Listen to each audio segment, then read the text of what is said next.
সবাইকে অনেক ধন্যবাদ। আমরা ধারাবাহিকভাবে পর্ব আকারে কথা বলছি ব্যবসা বাণিজ্য যারা করেন তাদের জন্য, তাদের আইনি অধিকার জানিয়ে দেওয়ার জন্য, অধিকার প্রতিষ্ঠার জন্য। আজকে যে বিষয়টি নিয়ে আমরা কথা বলবো সেটি হচ্ছে ডেলিভারি অর্ডার এবং ওয়্যার হাউস রিসিট নিয়ে।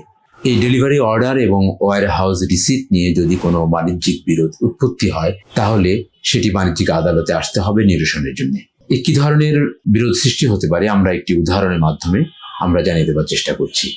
সেটি হচ্ছে যে ধরুন একজন আমদানিকারক বিদেশ থেকে পণ্য আমদানি করে বাংলাদেশে একটি গুদামে রাখলেন, বাংলাদেশি পাইকারি ক্রেতার কাছে বিক্রি করলেন এবং ওই রিসিটগুলো দিলেন যে ধরুন এই রিসিটগুলো এগুলো নিয়ে আপনি অমুক জায়গায় এই ওয়্যার হাউসটি আছে সেখান থেকে আপনি ডেলিভারি নেবেন।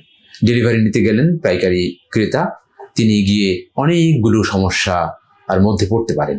এক হতে পারে যেখানে আনতে গিয়েছেন মালামাল সেই ওয়্যার হাউসের ভাড়া পরিশোধ করেন না ওই আমদানিকারক, কিংবা পণ্যটি যেটি থাকবার কথা সেটি নেই, কিংবা শর্ত মতে চুক্তি মতে যে পণ্যগুলো পাবার কথা সেই পণ্য পাননি কিংবা মান অনুযায়ী পাননি। এ ধরনের অনেক সমস্যা থাকতে পারে। সমস্যাগুলো মূলত যে সেই আমদানিকারক, ওয়্যার হাউস মালিক বা ওয়্যার হাউস কিপারের সাথে আবার পাইকারি ক্রেতার সাথে এই ত্রিমুখী কিংবা দ্বিমুখী কিংবা চতুর্মুখী এই অনেকগুলো সমস্যা হতে পারে।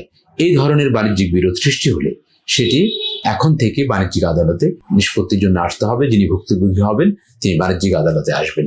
আজকে এই অধিকারটি আপনাকে জানিয়ে দিলাম যে এখন থেকে বাণিজ্যিক আদালতে এই আপনার অধিকার আদায়ের জন্য আসতে হবে। দেখা হচ্ছে আরেকটি পর্বে। আজকের মতো এখানে বিদায় নিচ্ছি। আসসালামু আলাইকুম।